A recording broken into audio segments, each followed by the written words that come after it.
जय जय जगन्नाथ जय जय जगन्नाथ जय जय जगन्नाथ कालिया सामतंकर चरणारविंद जुगलरे आज पवित्र श्रावण मास शुक्ल पक्ष पवित्र नवमी दिवसरे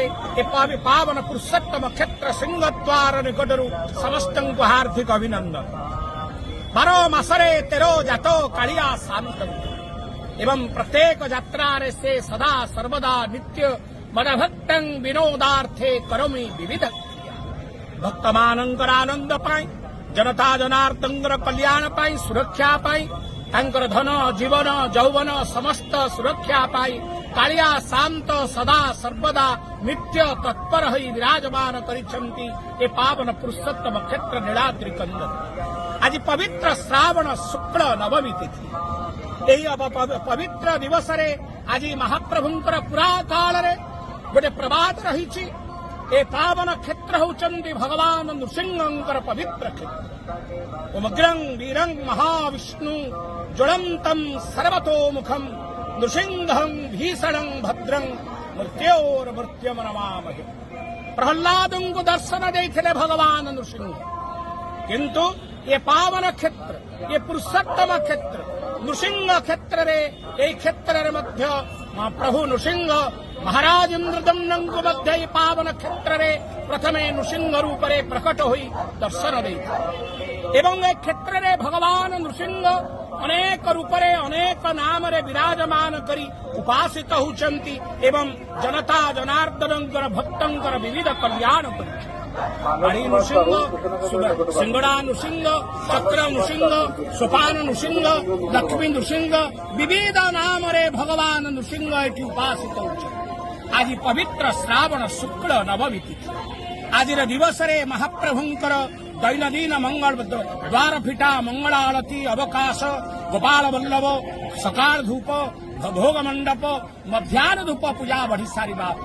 आज दक्षिण घरु स्वयं भगवान नृसिंह ठाकुर सिंहासन को विजय करन कालिया शांत आज्ञामाल प्रदान करन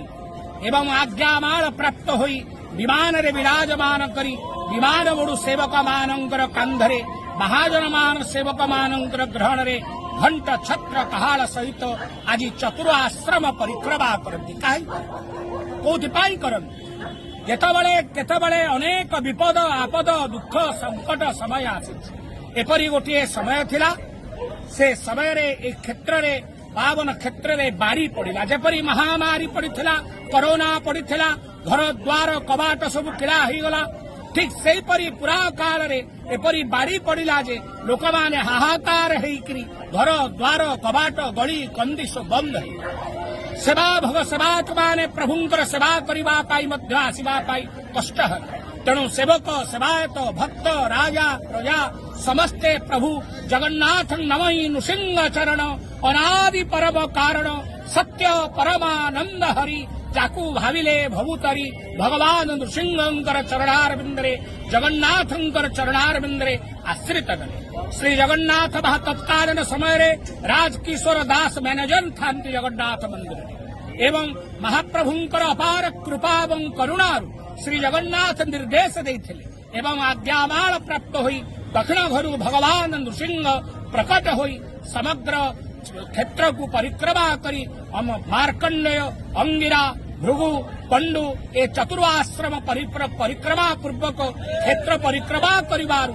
ए जो महामारी पड़िथिला जो महामारी पड़िथिला से महामारी रु ए पंचकोश श्रीक्षेत्र उद्धार पाइले सही काल ठारू सही पुराकाल ठारू पवित्र श्रावण शुक्ल नवमी तिथि रे श्री जगन्नाथ महाप्रभुंकर मध्याह्न धूप पूजा बढ़िबारी परे सरिवा परे स्वयं भगवान जगन्नाथ महाप्रभु आज्ञामाल दियंती एवं ए क्षेत्र को ए संसार को रक्षा करिबा पाई भक्तमान को रक्षा करिबा पाई स्वयं भगवान नृसिंह क्षेत्र परिक्रमा करी मंदिर को प्रत्यावर्तन करंती तेणु समस्त जीवन भक्तमानंकर धन जीवन यौवन समस्त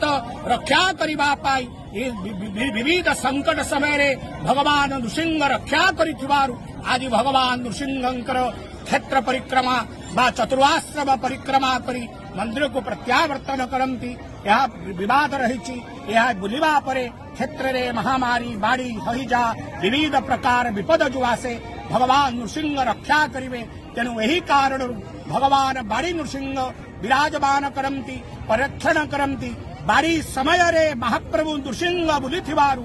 भगवान नृसिंहंकर नाम बाड़ी नृसिंह नाम रे परिचित अटंती। तेणु भगवान नृसिंहंकर चरणारविंदरे कोटि कोटि दंडवत प्रणाम करुछु। समस्तंकु रक्षा करंतु, समस्तंकर जीवन आनंदमय हो, मधुमय हो, एतिकी प्रार्थना कालिया सामंतंकर ए पावन क्षेत्र सिंह द्वार।